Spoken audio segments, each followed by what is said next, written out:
मुसिफ बिहार देखेंगे आप, मैं हूं आपके साथ आपका मेजबान रहीम अहमद खान। नजर डालेंगे रियासत बिहार की तमाम बड़ी खबरों पर। आगाज हेडलाइंस के साथ करेंगे। अररिया जोकीहाट में इंतखाबी सरगर्मियां तेज, मुख्तलिफ पार्टियों के कई उम्मीदवारों ने पर्चाए नामजदगियां दाखिल की। AIMIM की 25 उम्मीदवारों पर मुश्तमिल फहरिस्त जारी, अक़लियतों, पसमानदा तबकात और महरूम तबकात की आवाज़ बुलंद करने का किया आज़्म। जनसुराज पार्टी के अहम लीडर अमित कुमार पासवान और अनीता कुमार बीजेपी में हुए शामिल। दिलीप जायसवाल ने किया खैर मकदम, कहा पार्टी को मिलेगी मजीद मजबूती। और सुपौल में सड़क हादसा, एक ही खानदान के 3 अफराद की हुई मौत। पप्पू यादव ने सोकवार खानदान से की मुलाकात।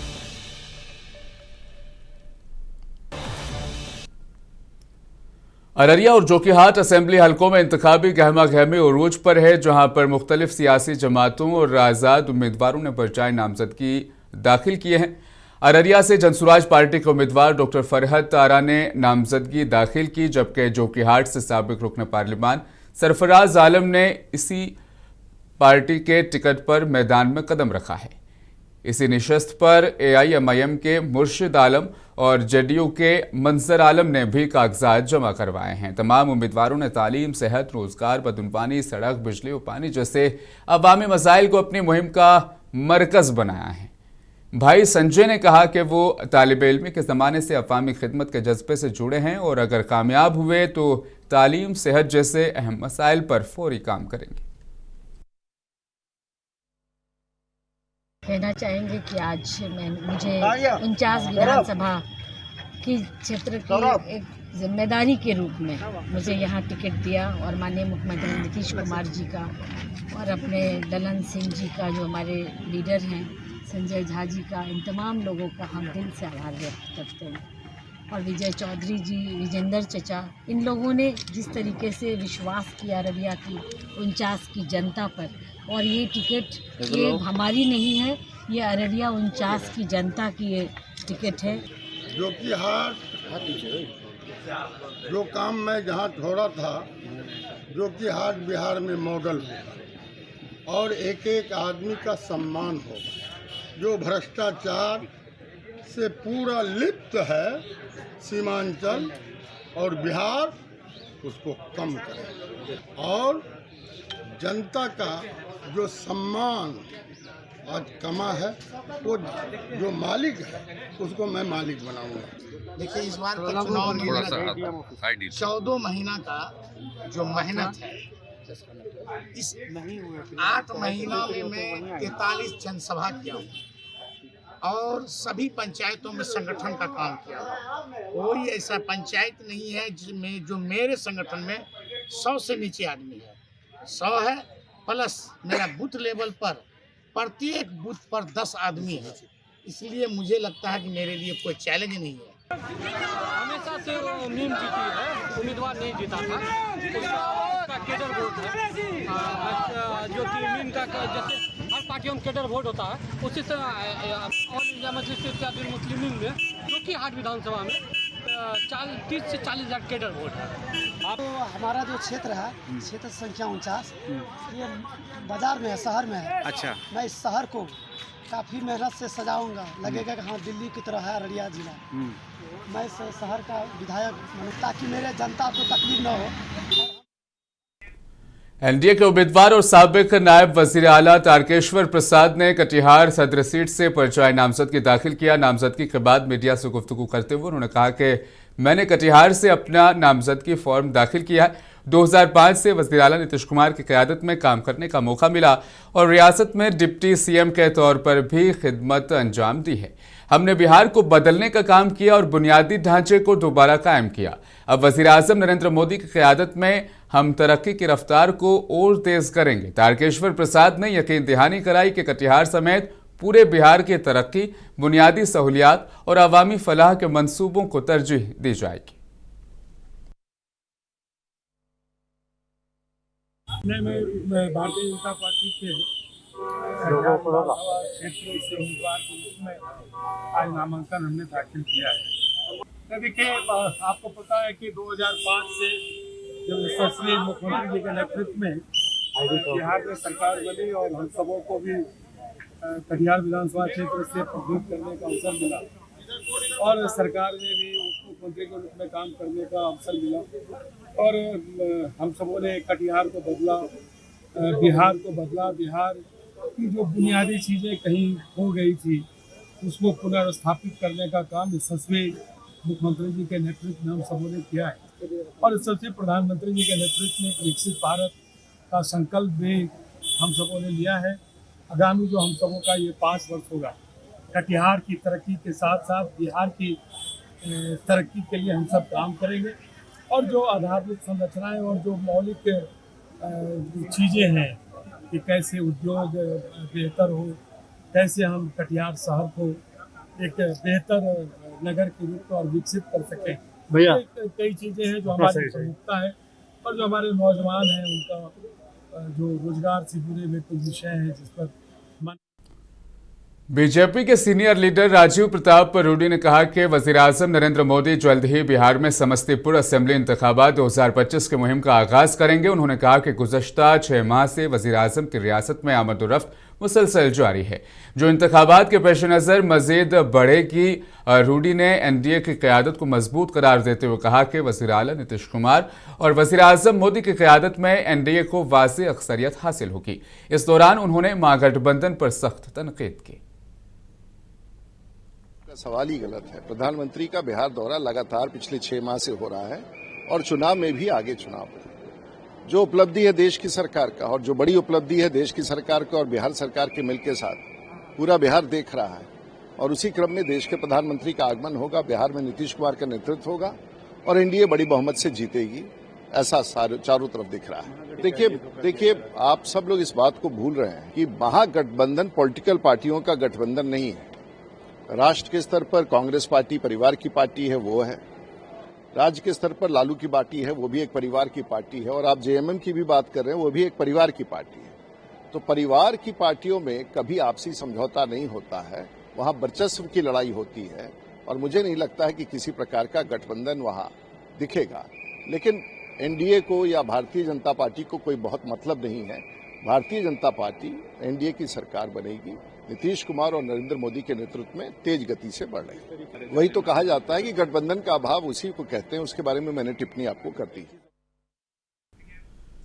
जनता दल यूनाइटेड के लीडर गुलाम रसूल बलियावी ने कहा कि बिहार की तरक्की में वज़ीर आला नीतीश कुमार का रोल नाकाबिले फरामोश है। उन्होंने कहा कि गुज़श्ता कई दहाइयों में ऐसा काबिल, दयानतदार और तरक्की पसंद वज़ीर आला न आया है और न ही मुस्तकबिल में आएगा।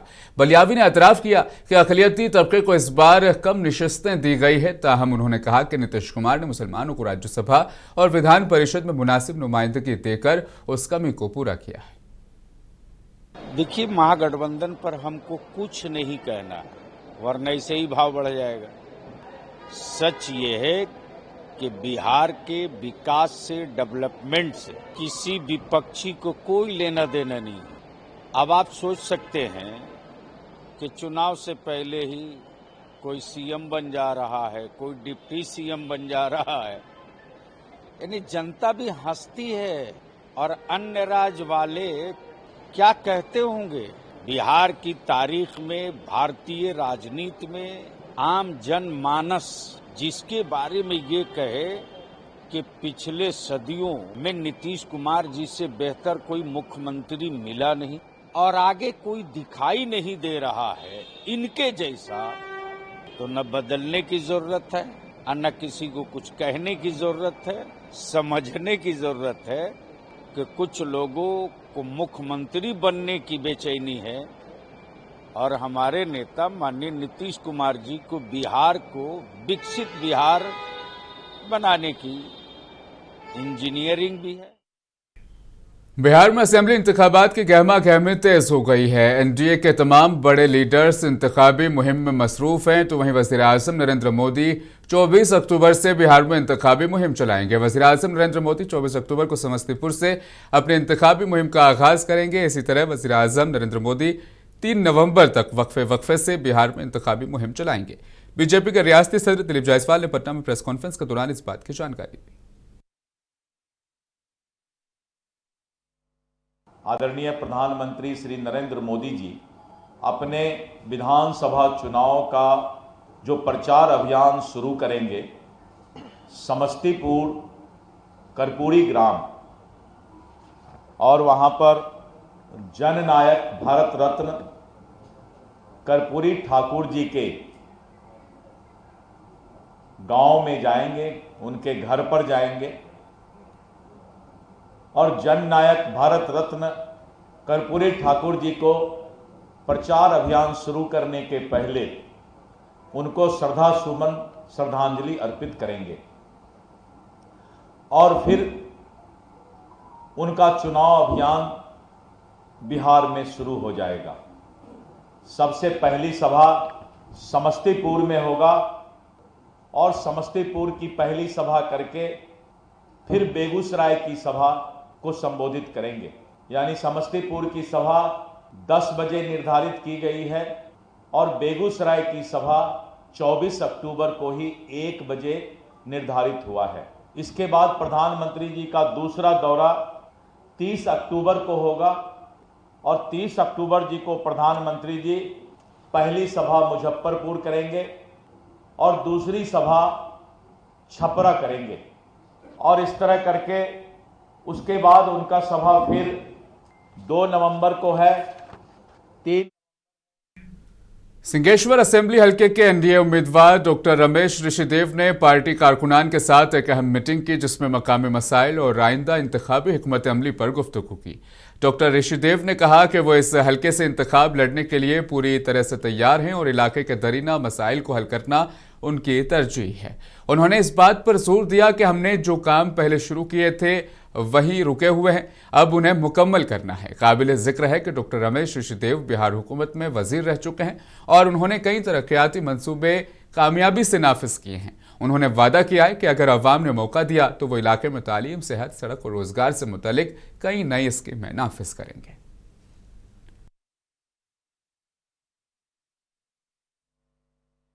देखिए, सिंहेश्वर विधानसभा में जो अभी हम लोग यहाँ बैठे हुए हैं, शारदा सुमन, हमारे सुमन जी हैं पार्टी के कार्यकर्ता, इन्हीं के भवन पर हम लोग बैठे हुए हैं और यहाँ इंडिया के 5 दल के हम लोग तमाम साथी बैठे हुए हैं और चुनाव पर ही हम लोग का चर्चा हो रहा है कि किस तरह से हम लोग को चुनाव लड़ा जाएगा और किस तरह से और कैसे इस बार हम लोग चुनाव यहाँ जीतेंगे, उसी पर अभी हम लोग को विचार हो रहा है। मुद्दा है सिंहेश्वर विधानसभा में जो काम बचा हुआ है उसको पूरा करना है और जितना काम हम किए थे वहीं पर थमे हुए हैं, एक भी नया कोई काम नहीं हुआ है।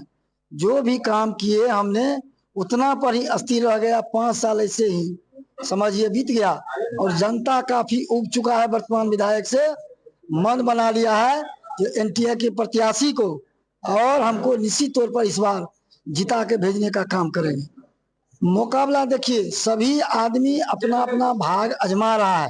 हम लोग 9 कैंडिडेट हैं, सभी कैंडिडेट का हम स्वागत करते हैं। जनता मालिक जो सिंहेश्वर के हैं उनके हाथ में पावर है, किनको माला पिन्हा के भेजेंगे वो जनता जानते हैं, हम नहीं जानते हैं। यहाँ के जो महान जनता है वो निर्णय लेंगे और निर्णय ले चुका है। ऑल इंडिया मजलिस इत्तेहादुल मुस्लिमीन ने बिहार असेंबली इंतखाबात के लिए अपने 25 उम्मीदवारों की फहरिस्त जारी कर दी। पार्टी ने रियासत के मुख्तलिफ हलकों से उम्मीदवारों का ऐलान करते हुए इंतखाबी मुहिम का बाज़ाब्ता आगाज कर दिया है। AIMIM के रियासती सदर अख्तरुल ईमान ने इस मौके पर मीडिया से बात करते हुए कहा कि पार्टी अक़लियतों, पसमानदा तबक़ात और महरूम तबक़ात की आवाज़ को असेंबली में बुलंद करने के लिए पुरअज़्म है। उन्होंने मजीद कहा कि अवाम का एतमाद पार्टी के हक में बढ़ रहा है और इस बार AIMIM एक मजबूत मुतबादिल के तौर पर उभरेगी। याद रहे कि AIMIM ने पिछले बिहार असेंबली इंतखाबात में कई हलकों में शानदार कारकर्दगी दिखाई थी। खुसूसन सेवान, कटिहार और सीमांचल के इलाकों में पार्टी की मजबूत मौजूदगी देखी गई थी। AIMIM का कहना है कि वो तरक्की, तालीम, रोजगार और इंसाफ के नारों के साथ मैदान में उतरी है और अवाम की हिमायत हासिल करने के लिए घर घर राब्ता मुहिम शुरू की जाएगी।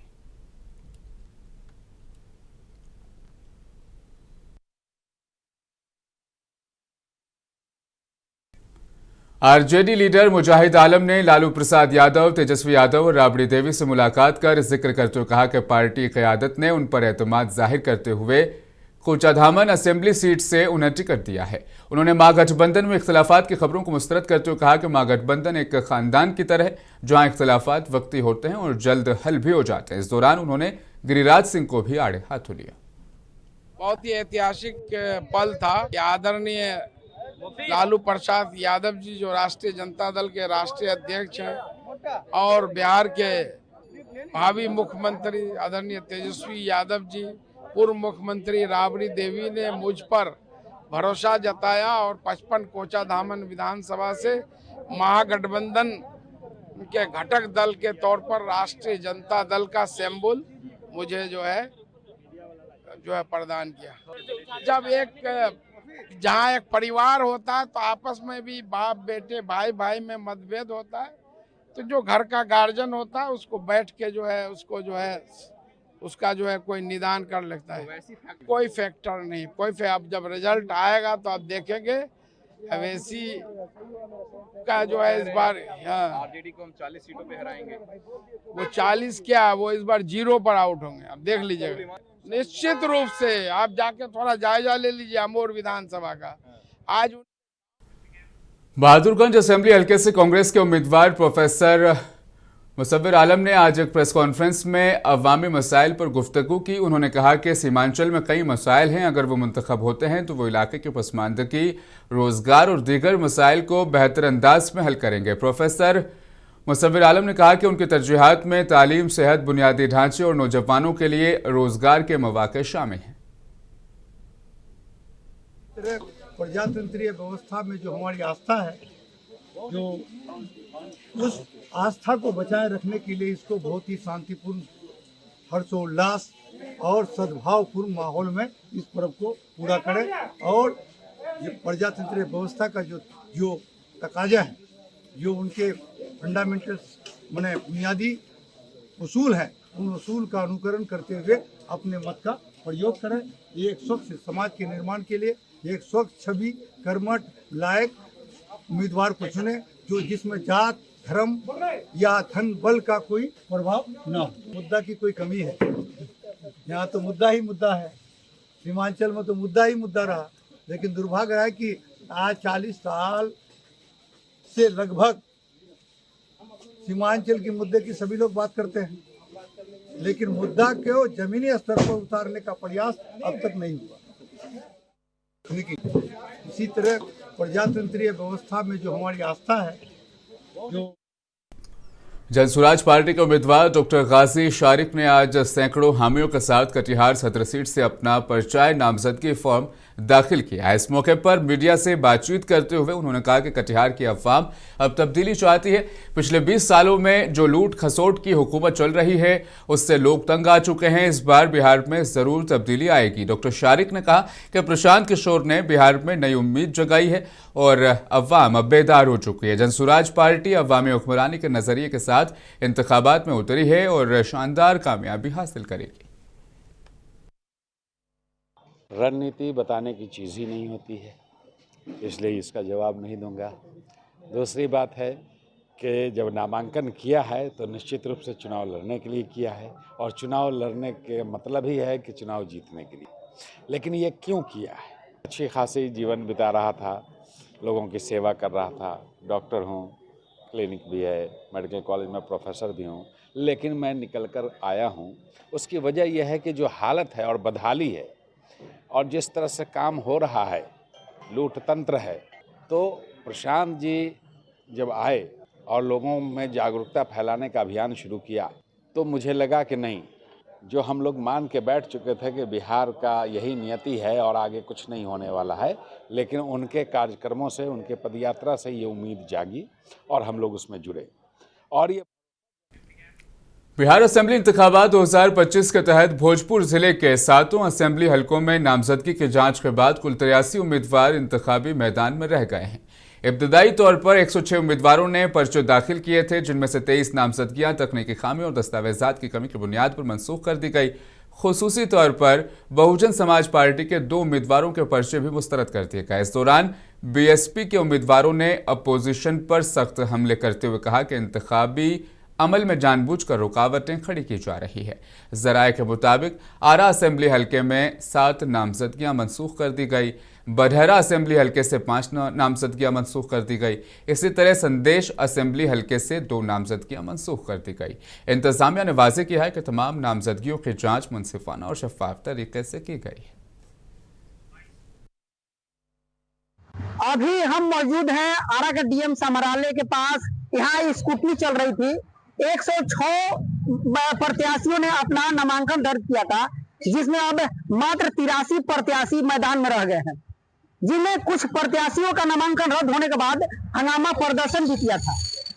वहीं बीएसपी का 2 प्रत्याशियों का 7 विधानसभा में नामांकन रद्द हुआ है, जिसके बाद उन लोगों ने एक प्रेस वार्ता बुलाई है। अभी इस जिले में तो अभी हमारा 2 सीट जो है, ये एक बड़हरा और एक संदेश।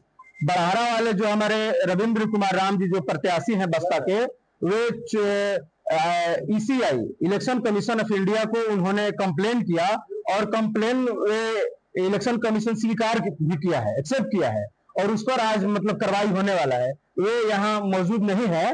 रविंद्र कुमार राम जी जो बड़हरा के प्रत्याशी हैं, वे डीएम साहब के वहाँ। बरहरा असेंबली हलके से जेडीयू लीडर विश्वनाथ सिंह ने आजाद उम्मीदवार के तौर पर पर्चा नामजदगी दाखिल किया था, जिनका पर्चा नामजदगी मुस्तरद हो गया है, जिसके बाद सियासी माहौल में कशीदगी पैदा हो गई है।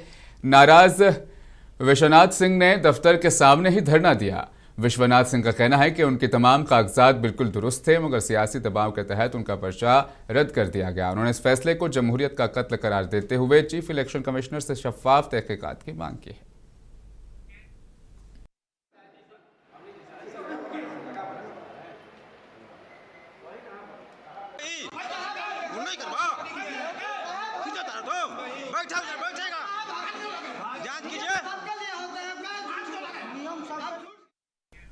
जनसुराज पार्टी के बड़े लीडर अमित कुमार पासवान और अनीता कुमार ने दीगर साथियों के साथ बीजेपी में शमूलियत इख्तियार कर ली। पटना में वाक़ बीजेपी मीडिया सेंटर में एक तकरीब के दौरान उन्हें बीजेपी में शामिल करा लिया गया। बिहार बीजेपी के रियासती सदर दिलीप जायसवाल ने उन्हें पार्टी का खंडवा पहनाकर उनका इस्तकबाल किया। इस मौके पर दिलीप जायसवाल ने कहा कि बीजेपी में शामिल होने वाले तमाम नए लीडरान पार्टी को मजबूती फराहम करेंगे। नवमुंतखब बीजेपी लीडर अमित कुमार पासवान ने कहा कि वो वज़ीर आज़म नरेंद्र मोदी और नीतीश कुमार की क़यादत में बिहार की तरक्की के लिए काम करेंगे।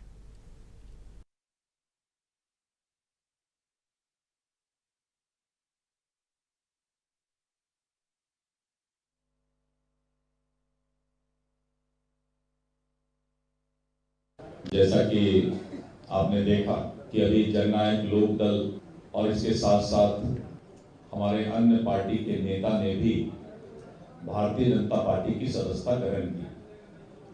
अभी कुछ दिन पहले आपने देखा कि करीब आधे दर्जन राजद और कांग्रेस के विधायक ने भारतीय जनता पार्टी की सदस्यता ग्रहण की। पूरे बिहार में एक माहौल बनता जा रहा है और मतदाता मन बना चुकी है कि फिर से बिहार को एनडीए की। सुपौल जिले के परसर गांव में सड़क हादसे में 3 लोगों की मौके पर ही मौत हो गई। सीएसपी ऑपरेटर तसद्दुक हुसैन के खानदान के 3 अफराद अपनी पोती के मौके पर ही उनकी मौत हो गई है। रुकन पार्लियामेंट पप्पू यादव ने आज इस गांव में पहुंचकर अहल खाना से मुलाकात की और उन्हें पुरसा दिया। गहरे रंजोगम का इजहार किया। पप्पू यादव ने यकीन दहानी कराई कि कसूरवारों को बख्शा नहीं जाएगा और उनके खिलाफ सख्त कार्रवाई की जाएगी। मुकामी लोगों ने भी मुतासिर खानदान के लिए इंसाफ की मांग की।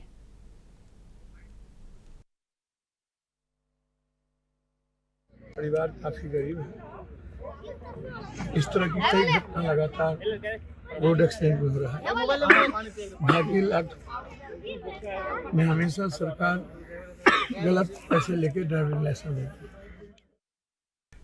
धनतेरस के मौके पर भागलपुर के नौजवान समाजी कारकुन विजय कुमार यादव ने अपने खानदान के साथ मिलकर एक अनोखा जश्न मनाया। उन्होंने मासूर अफराद में तोहफे तकसीम किए और उन्हें यकीन दिलाया कि वो हर हाल में उनके साथ खड़े रहेंगे। इस मौके पर विजय यादव ने बुजुर्गों से आशीर्वाद लिया और मासूर बहन भाइयों के साथ नेक ख्वाहिशात का इजहार किया। मासूर अफराद ने कहा कि अगर समाज में विजय भाई जैसा हो तो कोई मासूर अकेला नहीं होगा। बिल्कुल, विगत कई वर्षों से दिव्यांगजनों के साथ हम छोटी दिवाली मनाते हैं और मिठाइयों, कपड़े सभी लोगों के बीच वितरण होती है। भाई बहनों का जो प्यार मिलता है वो देखने लायक, वो खुशी है और उस खुशी के त्यौहार में हम उनके साथ हैं और हमेशा निसहाय और सहाय लोगों के लिए हम मुंसिफ बिहार में फिलहाल बस इतना ही। मुझे दीजिए इजाजत, आप बने रहें मुंसिफ टीवी के साथ।